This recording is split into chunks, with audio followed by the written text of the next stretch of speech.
It is a crime like you don't often hear about on the news or on talk shows. Teachers having sex with students.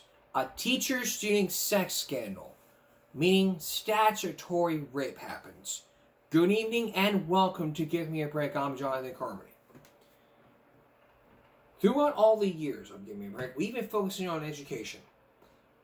And I do this show like I would walk the hallways in every classroom, where we deal with issues of truancy, bullying, teachers, school boards, sex, teachers having sex with their students. Throughout all the years, we focused in on these arrests. We've even watched a clip from Montel Williams all about these scandals and raise it.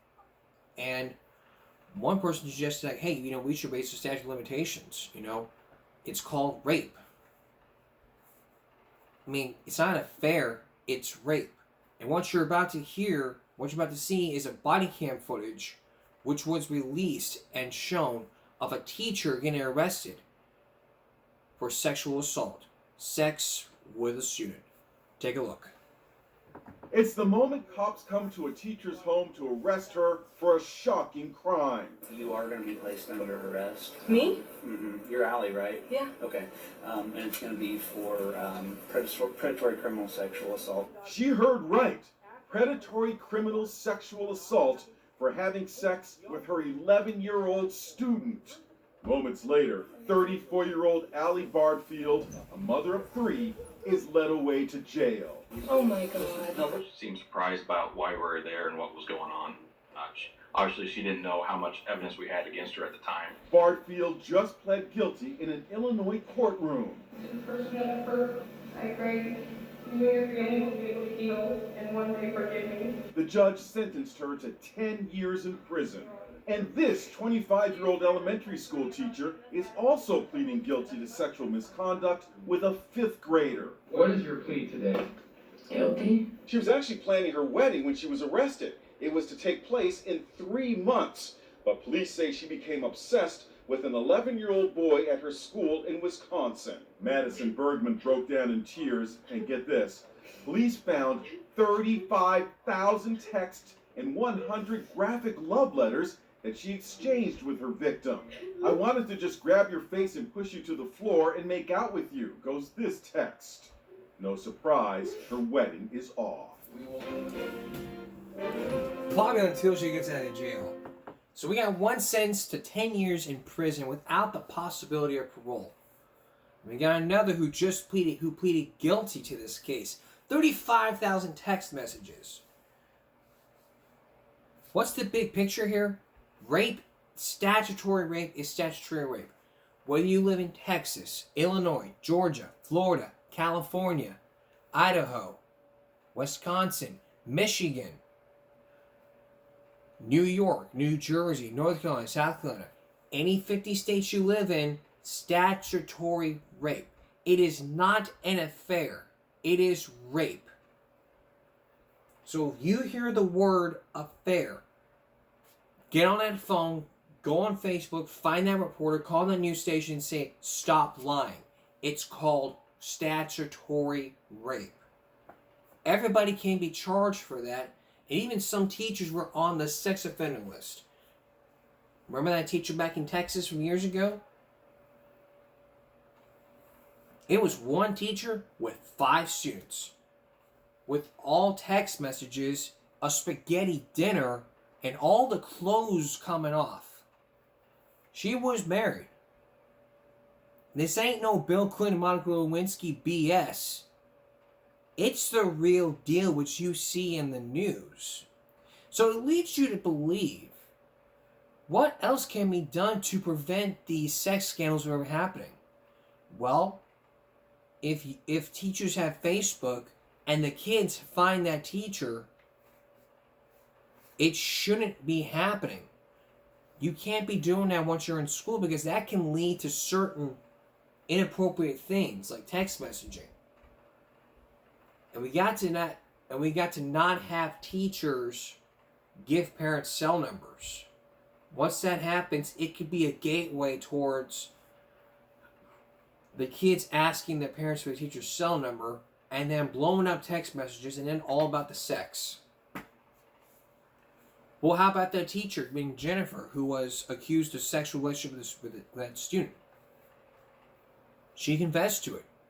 She divorced her husband, and then had to drive a lot of miles just to go see this kid, and then continue the sex. Statutory rape. I mean, if you're 30 having sex with an 11-year-old, that's rape. That's statutory rape. That's not sexual assault. That is statutory rape. Any 50 states you live in, that is rape. Rape is rape no matter where you are. No BS, no excuses. So why are we hearing about affairs? The definition of an affair. Here's the definition of an affair.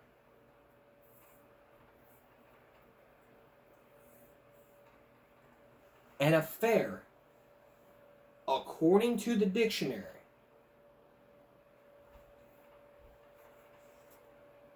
is another word for, as far as I can remember, as far as I can recall. That's an affair. An event or sequence of events, or a sexual relationship. Statutory rape. That's what it is. Still ahead, Project Baltimore, and this time, it's all about your tax dollars. Please stay with us. Welcome back. As long as we're on the subject of teacher-student sex scandals, there is another case. A former Catholic substitute teacher is found guilty on all 6 counts. Get that, 6 counts, including sexual assault of a child. Anthony Schultz, 25, has been found guilty of sex involving minors. Jurors heard testimony about deleting messages, dating apps, and teen victims. Take a look at this. A jury tonight finding Anthony Schultz, the former substitute teacher from the Cal Allen ISD, guilty of all 6 counts. The jury find the defendant Anthony Schultz guilty of count 1, sexual assault of a child, as charged in the indictment. Those also include sexual assault of a child, sexual solicitation of prostitution, and having an improper relationship between an educator and a student. The 25-year-old had pleaded not guilty earlier this week. The verdict comes after days of testimony where prosecutors pressed Schultz on deleted messages and late-night visits with a teen. Court will pick back up in the morning for the punishment phase. I hope he gets life in jail. You heard me talk over this video. I said statutory rape. We're in Texas. Does it matter if it's sexual assault? It's rape. It is not it's not just sexual assault. It is statutory fucking rape. In any of the 50 states, you've got to look up statutory rape.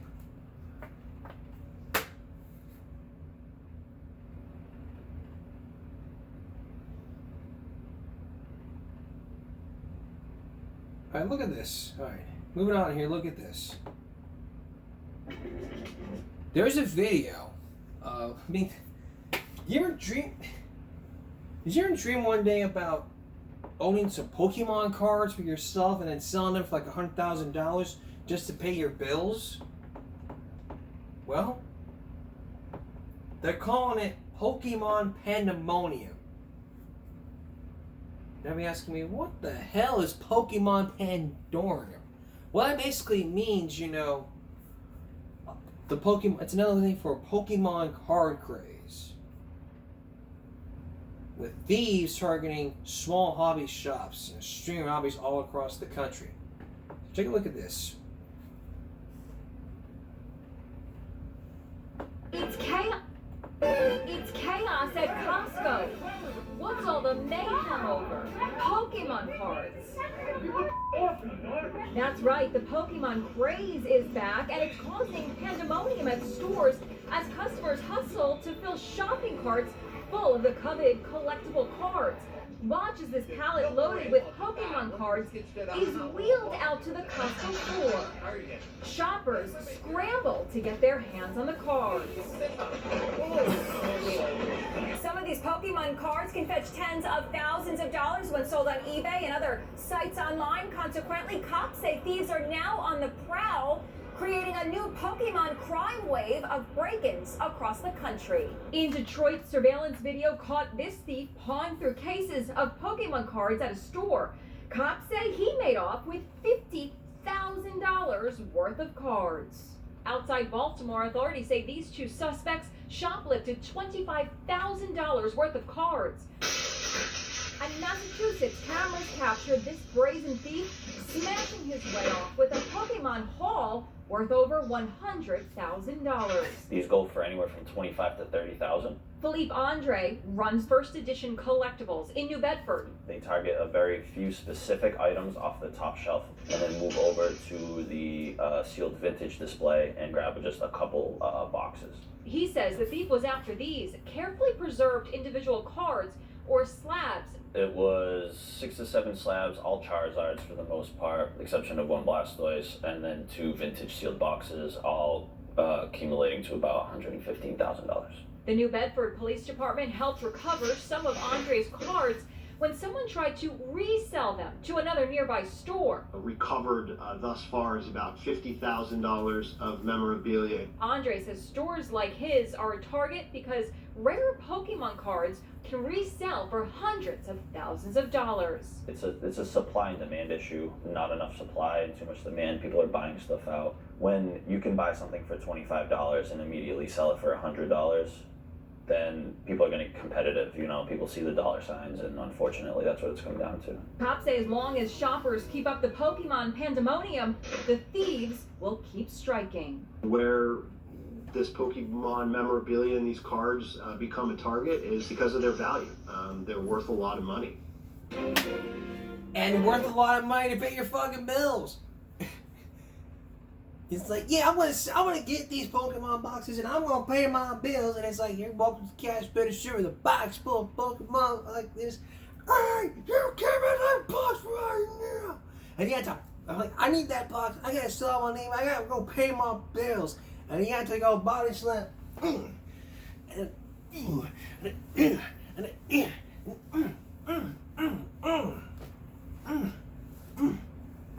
Yeah. You have to go Jackie Chan or Huey Freeman on their asses to get those Pokemon cards, sell them on eBay, and get $100,000. You couldn't win that on Wheel of Fortune, or maybe go on Wheel of Fortune to get $1 million. The $5th million Wheel of Fortune, we'll get to that later. But the thing that I'm saying here is this, you know. Stop going crazy with Pokemon cards. It's a piece of plastic. It's fucking Pokemon cards. I mean, if they sold them up and they sold them Black Friday, I mean, it'd be like another Black Friday craze. Or, even better, the fucking fights that happen at Waffle House. Eggs, French toast with a side of fist fights.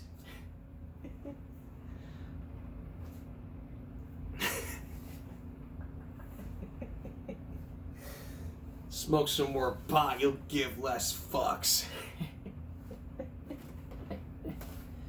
In all seriousness, your common sense has got to be raised. Don't go fighting over Pokemon. Don't go fighting over Pokemon, boy. You fight over Pokemon, I'm gonna smack you so hard with the box, you'll be rated PG-13 with the rated R shoved in your dick.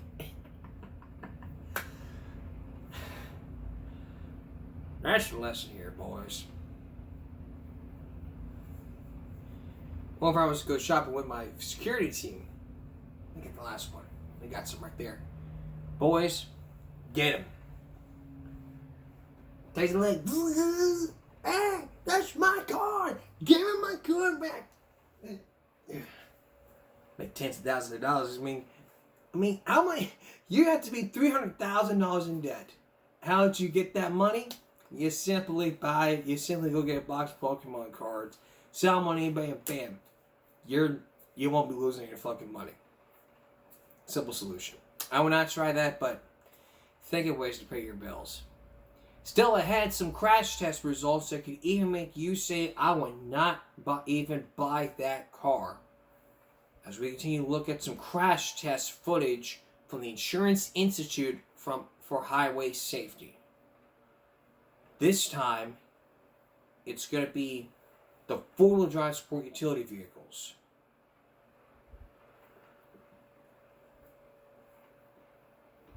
And coming up next, Chris Papps with another Project Baltimore story that you definitely don't want to miss. It involves your tax. It involves the Baltimore. It involves you, Baltimore. Your taxes are paying for the Baltimore City public schools, and yet you're sucking dry as a desert. Stay with us. 2024, 2025. If you were there at that time, you might have given Baltimore County over $100 million of your tax dollars to educate kids, especially ones that could not be found. 2 days ago, we focused in on a Project Baltimore story about the county giving the schools over $100 million. Did you get that? Over $150 million to educate kids.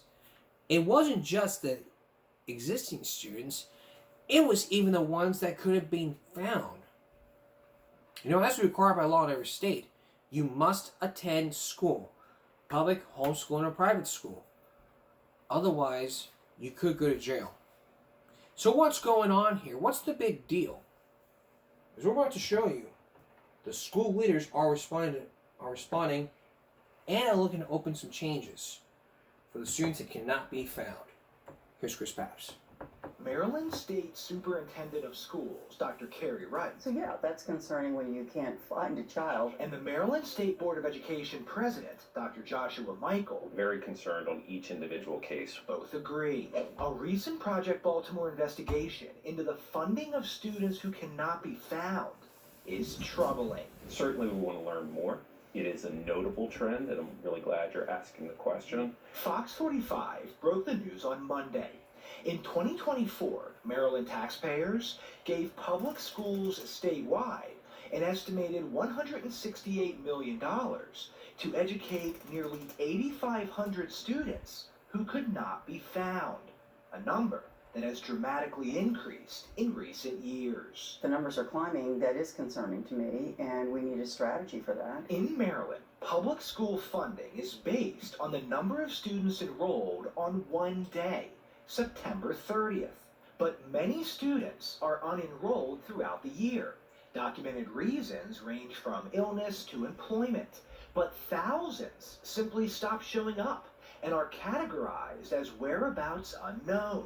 Throughout 2024, according to the Maryland State Department of Education, there were nearly 11,000 instances of students being unenrolled because their whereabouts were unknown.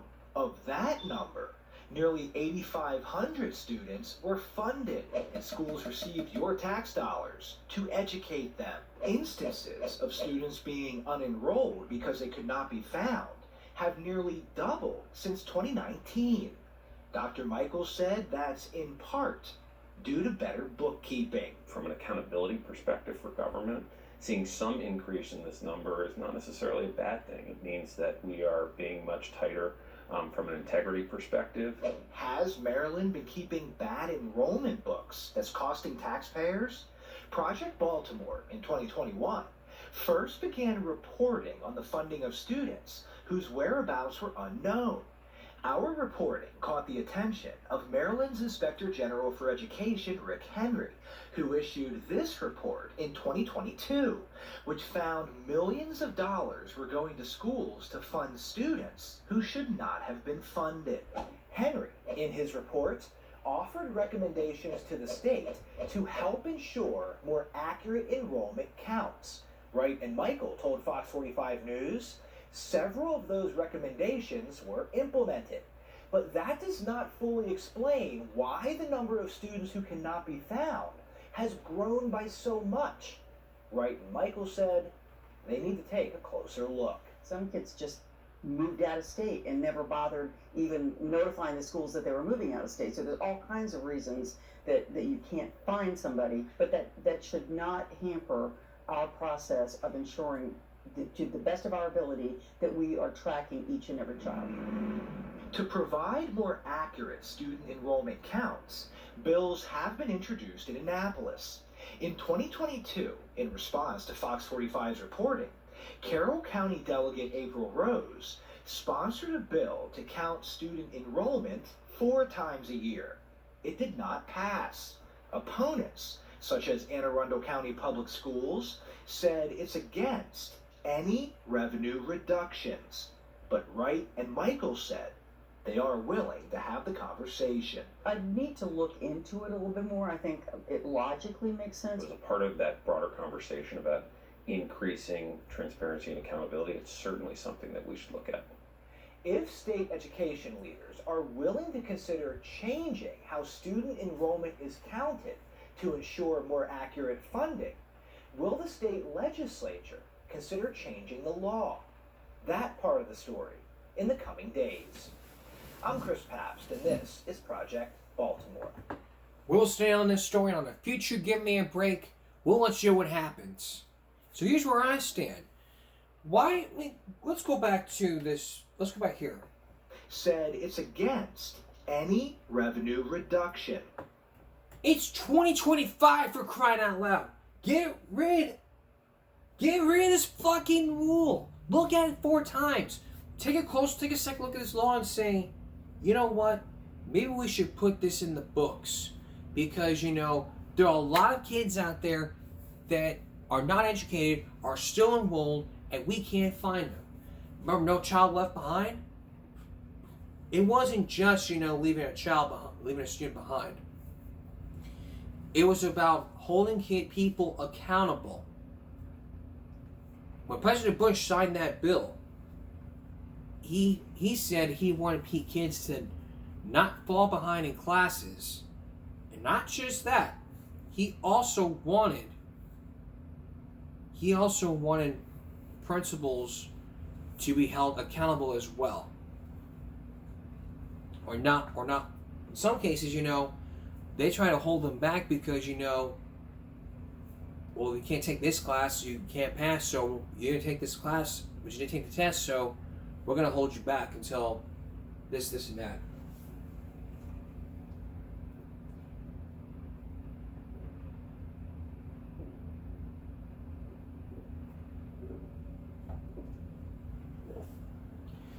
So, in the coming days, we'll let you know what happens. Up next, crash test results from back in 1996 that could even make you say, I should have bought that car. Or, I wonder if it's safe. You have to look at the results of that crash test. And as we've shown you on Monday, you have to compare and contrast from the Institute to the government. Stay with us. Back on Monday, we brought you the results of some crash tests from Ford, General Motors, Chrysler, from all 6 of the car companies, from the Insurance Institute for Highway Safety. Now it's going to be all about the sport utility vehicles, or SUVs. Because an SUV is a surprisingly uplifting vehicle for your child. You see them everywhere these days. Those very popular, very expensive 4-wheel drive sport utility vehicles. A reputation for being rugged. A few of them weren't even tough enough to send up to a 5-mile-per-hour fender bender. So I'm going to show you a new test for 4-wheel drives, not just a bumper or your pride. Here's Lee Thompson. We want to compare cars because we want to see fewer deaths, fewer serious injuries, lower insurance premiums. You are behind the scenes Left. You're left. at one of the most modern automobile crash test facilities in the world. That's right on the money. It's called the Insurance Institute for Highway Safety. funded by some of the biggest auto insurance companies in the nation. The Institute has been doing crash testing since 1969. Its findings even used by some car companies in their advertising. It's a place where lifelike dummies are tested and retested before they're finally loaded in place behind the wheel. The goal, it says, is to try to find out which cars will do the best job of protecting you in an accident. But automakers question whether the insurance industry should be doing testing at all, charging it's really concerned about reducing claims regardless of what it adds to the cost of a new car. Brian O'Neill heads up the Insurance Institute. The manufacturers are never going to compare their cars. They don't like their cars being compared. They would just be content to sit back and say, we have to meet a government standard, we're all meeting the government standards. That's why O'Neill decided to crash test some of the hottest selling vehicles in America, four-wheel drive sport utilities, including the Ford Explorer, the Jeep Grand Cherokee, the Toyota 4Runner, and three others, a mix of foreign and domestic models from General Motors, Isuzu, even Land Rover. Every one of the four-wheel drives being tested does meet the U.S. government standards for auto safety. The question is, how will they do in a test the government does not perform? This is the government's crash test. This is the way the government tests cars, straight on into a wall. It's a good way to test airbags and seat belts. The trouble is, many real-world accidents don't happen that way. Very few people run into a solid brick wall. Even if they run into a solid object, it's normally only part of the vehicle. Go to any junkyard and you'll see what he means. So instead of crashing cars into a flat wall like the government does, the Insurance Institute decided to do a new test. It's called an offset because the car hits off-center. The force of the crash concentrated on just one side. When only part of the front end of the vehicle hits an object, whether it's a tree or a bridge abutment, you get the kinds of forces that are showing up in this test. And the results can be dramatically different. Remember that car in the government test? This is what happened to the same model car last year in the Institute's test. All of the cars are doing well in the government test now, but they're not all doing well in this test. Over the years, better car designs have made a difference. Seatbelts and airbags are protecting the head and the chest, saving more lives than ever. But now, some of the people who live are being rushed to the hospital with crippling leg injuries. And between his knee and his hip joint, his thigh bone was fractured in several places. So you might wonder why the government doesn't do offset testing. We asked the government's top auto safety official that last year. We applaud the Insurance Institute for doing this sort of test. We think it's an important test. We just don't have the money right now to do that. So how will the four-wheel drives do in this year's offset test? In the commercials, they're portrayed as rough and rugged. And maneuvering outdoors. But how well will they protect you in a 40-mile-an-hour accident? To find out, the Institute will be crashing each one into this barrier. Before each test, the dummies are precisely positioned. A special grease paint is applied, different colors for different parts of the body. This way we can tell where his shin impact was. A computer will record the forces on the dummy's head, chest, and legs, more than 10,000 readings every second.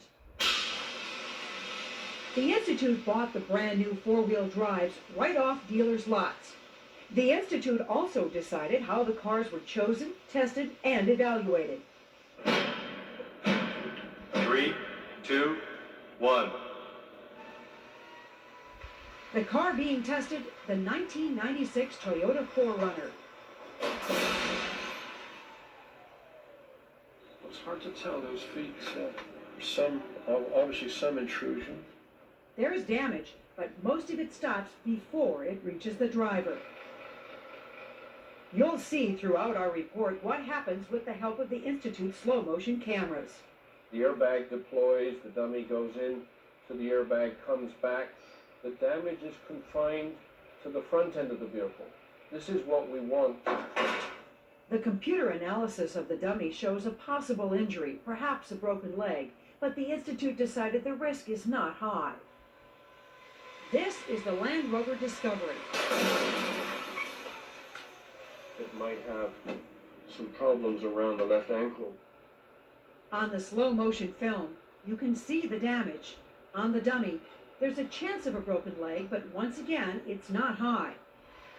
Now, the Ford Explorer. Watch carefully. See this mark here? This pink here is from this side of the dummy's head. The Explorer does a good job protecting the dummy's legs, but the slow motion film shows the driver's door popping open. As the door comes open, that allows the body to come out, and as the dummy's going back in, his head strikes the pillar. That wasn't a high force, but it was a troubling impact. Take a look at the Jeep Grand Cherokee. There were very bad injury measures on both legs for this dummy. Part of the footwell in the Jeep is driven back 10 inches. There was a high risk of significant injury, fractures to both legs in this crash. This is the new Isuzu Rodeo. It's also sold as the Honda Passport. This is not good. I mean, this is a lot of damage. Major intrusion then in the foot area. Inside the Isuzu, the footrest has been driven back 15 inches, the most of any. And at the computer, the dummy readings are not good. As you watch the slow motion, remember the Isuzu is traveling the same speed as the others, 40 miles an hour. Look at how much damage there is. It's collapsing. It's actually totally collapsing. How badly is this dummy hurt? At a minimum, very serious leg injuries, fractures, probably multiple fractures. And there's another test. This is the Chevy Blazer. It looks pretty bad. There's a lot of intrusion in the footwell area. The footrest has been driven back 13 inches, but in a test where broken legs are usually the most serious injuries, there is concern about this dummy's head. Major problems in this test. You'll see how much violent movement there is. The dummy's actually looking back up at you. Remember, you're watching this car at 40 miles an hour. The dummy goes into the airbag, comes back, hits that window frame so hard there's a dent left. That is all happening because the structure around the dummy is collapsing. Although the computer readings indicate no serious injuries to the chest or legs and no life-threatening injury to the head, O'Neill says the dummy's head hit hard enough to cause a concussion.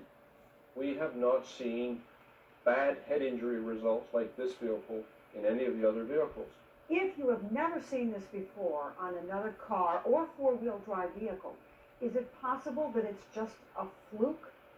It's never a fluke in a crash test when a dummy records high measurements. The structural collapse of this vehicle will happen over and over again. It's a function of the design.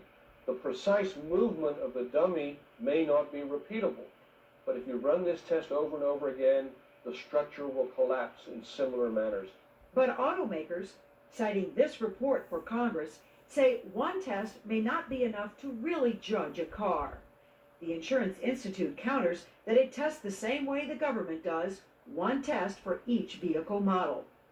Every manufacturer declined to be interviewed, but they all wrote letters defending their four-wheel drive, saying the test was too fast. The results were misleading because they ignore real-world crash data. And they all say they have been working hard to improve safety. Ford even sent this video showing the Explorer in a similar but slower crash test where the door stayed closed. Ford says it's never popped open before in a test. Dateline asked General Motors to release any films of any offset tests it had done on the Blazer. GM declined, but sent this letter saying, it's important to consider a broad range of accident modes, not a single test.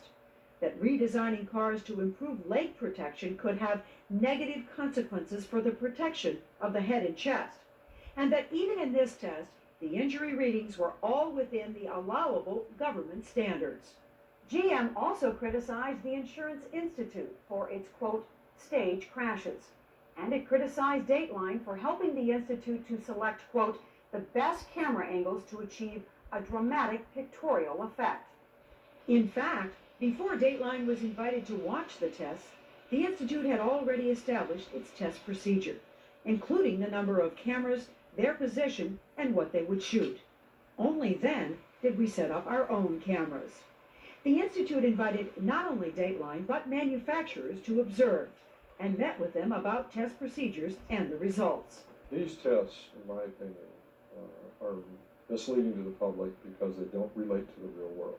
George Parker represents the International Association of Automobile Manufacturers. For injury, for damage, and for fatalities, these vehicles have a better record than other vehicles on the road. Parker and the automakers point to the insurance industry's own statistics, which show overall four-wheel drives fare better than average in real-world accidents. These are large, heavy vehicles. They're most likely crash partners, something lighter and smaller. Most people think that if you have a rough, tough, heavy vehicle, that you'll be safer. True or false? Only parts of that are true. Rough and tough do not equal safety. The Institute agrees that in a head-on crash between two cars, a heavier vehicle usually does have an advantage. But O'Neill says these tests show that in some accidents, like hitting a tree or a concrete barrier, a heavy four-wheel drive may actually offer less protection. Our top-rated passenger cars would fare better than this group of utility vehicles. Even though these four-wheel drives are heavier. Weight makes no difference when you're running into something rigid. But the car makers say most accidents involve two vehicles colliding. Even so, the Insurance Institute wonders why car makers can't build four-wheel drives to protect passengers in both full frontal and offset tests. And why one four-wheel drive can look like this, while another one looks like this in the same test. Should the government require all vehicles to pass both tests, especially when the automakers have already proven they can build cars that do well? Last year, the Institute gave the Chevy Lumina, the Ford Taurus, and the Volvo 850 good ratings. But this year it says none of the four-wheel drives deserve high marks. Tomorrow, the Insurance Institute will release its rankings, factoring in how the four-wheel drives did in the offset test and how they performed in the government's full frontal test. The Insurance Institute rates three of them as acceptable: the Toyota 4Runner, the Land Rover Discovery, and the Ford Explorer. One is rated marginal, the Jeep Grand Cherokee, and the Institute rates these four-wheel drives as poor: the Isuzu Rodeo, also sold as the Honda Passport, and the Chevy Blazer, also sold as the GMC Jimmy and the Oldsmobile Bravada. The auto industry disputes those evaluations. I think they ought to look at the real-world experience of these vehicles, which is very good. And knowing that, that's more important. There's thousands of crashes, millions of miles, millions of vehicles against 6 crash tests. And this reminder, a point on which the insurance industry and the car companies agree. And every test, the injuries could have been much worse without seatbelts and airbags. The Insurance Institute says 2 other popular four-wheel drives, the Nissan Pathfinder and the Mitsubishi Montero, were totally redesigned for 1996 and hit the showrooms too late to be included in this round of crash tests. But the Institute does plan to test them later this year, and we'll tell you how they do here on Dateline. Coming up, SUVs. Stay with us. Welcome back. If you just joined us, we're talking about the offset crash test. Years ago, the government designed a test at 30 miles an hour into a flat wall. A good test to improve the seat belts and airbags, but not talking about injuries. A different kind of crash test is the offset crash test, which is faster than the government's, and too fast according to some automakers.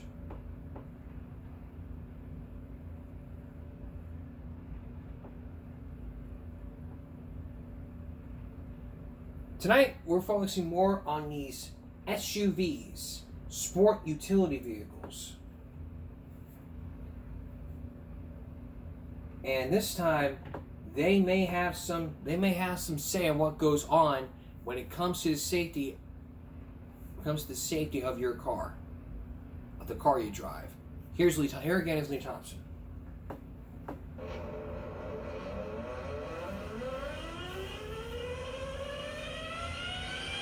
What these tests show is that in some of these minivans, the chance of an injury are high.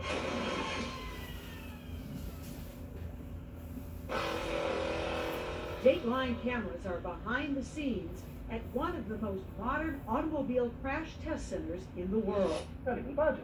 Researchers here at the Insurance Institute for Highway Safety are trying to understand why one family minivan can look like this, while another looks like this. All in the same test. There's just no room left back down here. I believe that foot is separated from the leg. Loaded up and never fall. The commercials say they're the perfect family car for the 90s.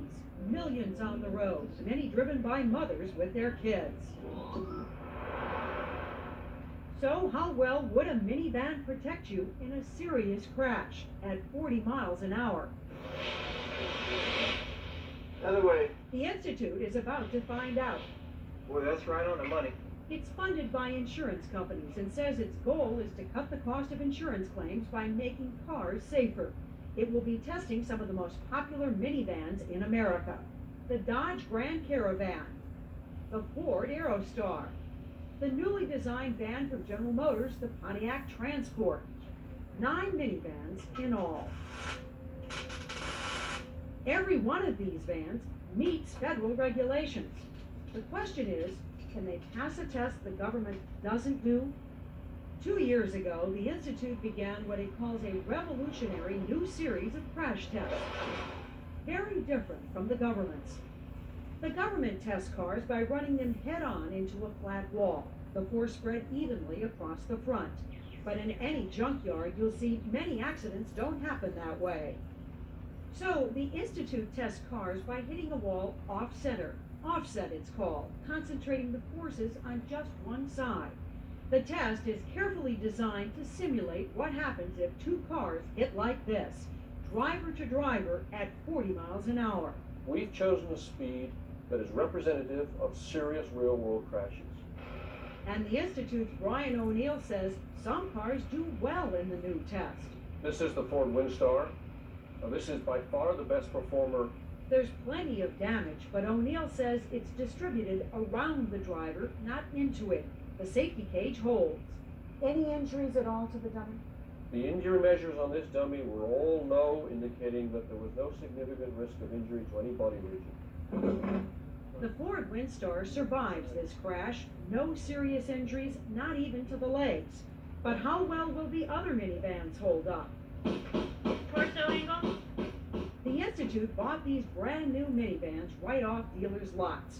Each one will be tested at the same speed, same angle, same conditions. Dateline had no say in how the cars were chosen, tested, or evaluated. The car is good. 3, 2, 1. This is the Dodge Grand Caravan, the top-selling minivan in America, at 40 miles an hour.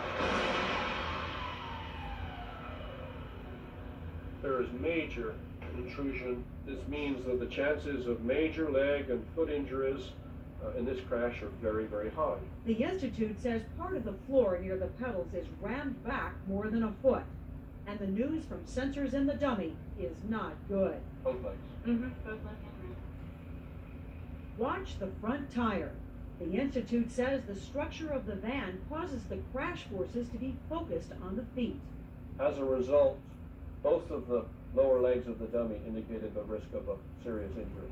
Would both legs have been broken? We think that in this crash, both legs would have been broken. Remember, the Ford Windstar protected the dummy's legs. In the same test, the Dodge Caravan didn't. This is the Chevrolet Astro, also called the GMC Safari. It's jammed in there. The floor has buckled, tipping the driver's seat forward. This vehicle has almost got its back broken, if you know what I mean. It's come up and buckled. In slow motion, you can see how the airbag still manages to cushion the head. But at the feet, the floor is rammed back as much as 15 inches. The door jams so tight, it has to be cut open. The Institute says one leg is probably broken. But remember, this dummy is the size of an average man. What would have happened if this had been a woman, shorter and lighter? The shorter woman would presumably have the seat further forward, so there would be even less space. As the seat's pitching forward, the steering wheel is coming back and up. This is a problem when we're losing what we call the survival space. This is the Aerostar, an older design from Ford. Remember, the minivans are being tested at 40 miles an hour. This is extremely unusual because the steering wheel is in the lap of the driver. The steering wheel has snapped off. In slow motion, you can see it happen. The steering column going upward as the driver's face is going forward into the airbag. It bottoms out the airbag and actually breaks the steering wheel off the column. But amazingly, O'Neill says, the airbag still manages to catch the head and cushion the blow just enough. The forces on the driver's head were too high, but they were not high enough to produce a very serious injury. This says a lot about airbags, doesn't it? Absolutely, because this is what airbags are all about. Again, the door has to be pried open. Measurements show the floor has been rammed back as much as 15 inches. The computer says the left leg is probably broken. The Institute says this minivan fared even worse, the Toyota Previa. This is the worst we've seen, I think. This is just looking terrible. I mean, the steering column is almost up in the roof. And the seatbelt has allowed the dummy to slip down, the legs wedged against the dashboard. One is probably broken. And just watch what happens to the dummy's head. The driver, dummy in this crash, got some high forces on the head and the neck, troubling forces. It's hard to predict precisely what kind of injury that would produce, but there would be head and neck injury in this crash. Ironically, the man in charge of these tests owns a minivan like this one. Now, he's selling it. When I saw the results of this test, I decided this is not a vehicle for my family. Remember, there was a minivan that did well in this test. The Ford Windstar protected every part of the body. In the Toyota Previa, the Institute says there's a chance the head, neck, and legs all were injured. But the Institute says even worse than the Previa is this brand new design from General Motors, the Pontiac Transport. Looks like a massive intrusion. We've got the chin of the dummy on the steering wheel, which isn't good. The wheel is under the chin. See the steering wheel rim here? The slow motion film shows the dummy's head snapping back. The structure of the vehicle just collapses. It's obvious from his head motion that it's hit the steering wheel. General Motors says this is one of the few vans in which the seam wells, which hold sections of the car together, didn't separate. But the Institute says the floor has been rammed back as much as 19 inches. That's more than any other van. The dummy's left leg is trapped. Not even budget. It won't come free, even with a crowbar. Technicians finally take the dummy apart at the knee just to get it out. But there's a problem. One of the speed readings for this test is too high. I got 41.4. It's only 1.5 miles over test speed at the most, but the damage is so severe, the Institute decides it must do the test again. This is another transport. This time, the speed readings are perfect. But the damage is similar. Massive structural collapse. The dummy's left leg is trapped again. Well, this is really bad because the ankle is actually detached from the foot. I believe that's completely snapped off. So the loads on the dummy have been such that the metal leg, this is not a bone leg, this metal leg is snapped off. And on the slow motion film, watch carefully. What this crash illustrates is that when the compartment fails completely, as it's done here, and it's collapsing all around you, the restraint systems can't offer much protection. O'Neill says the head snaps back. The survival space collapses so much that the steering wheel is driven right through the airbag into the dummy. This time, the injury readings are even more serious. A major injury to the neck, to the cervical region.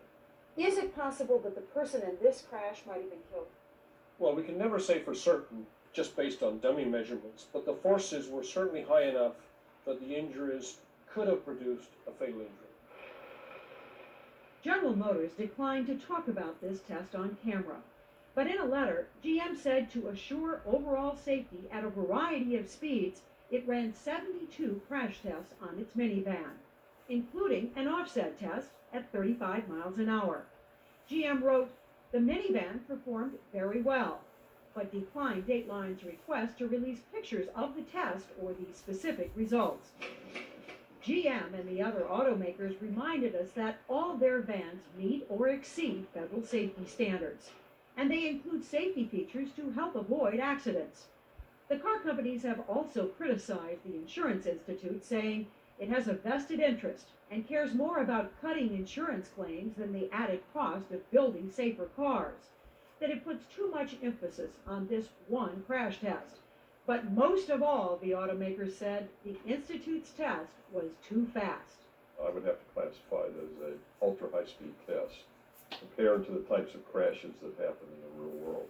George Parker represents the International Association of Automobile Manufacturers.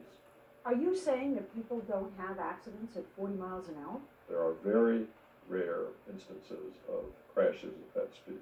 You're probably talking less than 5%, maybe even less than 2% of all crashes. Offset crashes happen at that speed. General Motors says it's even more rare. Only about 0.04% of all the accidents the federal government tracks.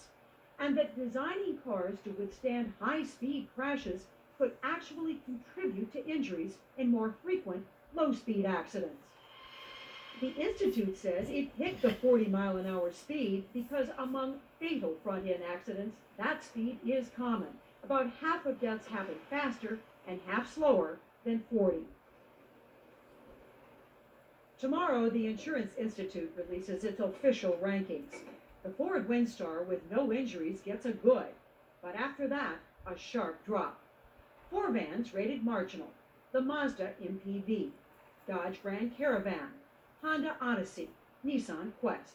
And these rated 4: the Chevrolet Astro, Ford Aerostar, Toyota Previa, and last on the list, the Pontiac Transport. It's also called the Oldsmobile Silhouette and the Chevrolet Venture.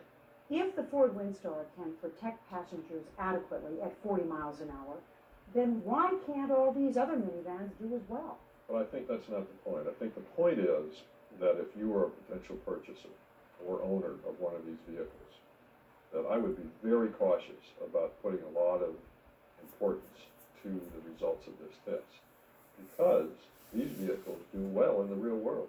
Brian O'Neill agrees that compared to some other cars, minivans do not have as many deaths and injuries. But he says it's not because of the way they're built, it's because the people who drive minivans are middle-aged moms and dads, statistically some of the safest drivers on the road. Minivans have a good on-the-road record because of their drivers. What we're saying, however, is if you're driving one of these and you're unfortunate enough to be in a collision, some of them aren't going to offer the protection they should be offering. The automakers say the Insurance Institute runs its tests to get publicity, and they note the tests are not used to set the car insurance rates you pay. But in spite of the criticism, the federal government wants to develop its own offset test, similar to the one you've just seen. So, what does that tell you? SUVs may be safe, but some of the cars you saw might not be able to look at it with a grain of salt. Come up on Friday, small cars and large luxury cars, as well as finishing off with mid-size sedans and minivans. Also those SUVs. That's come up on Friday. We're gonna take a break. We'll be right back.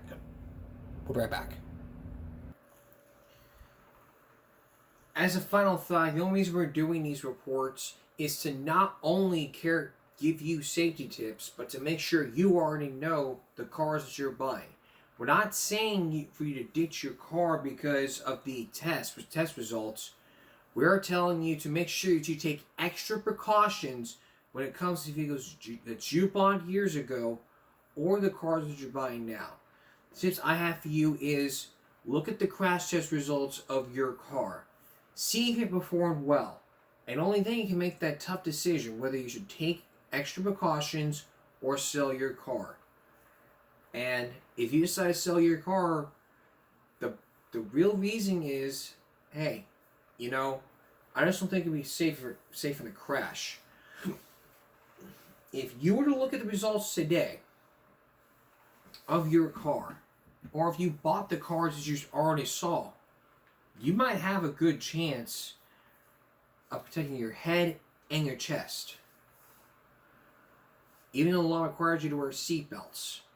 So with this in mind, tomorrow on Friday, we're looking at the small cars and the luxury cars and moving our way up to SUVs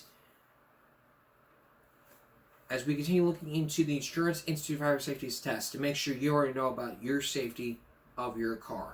That's all for this edition of Give Me a Break Wednesday going to Thursday.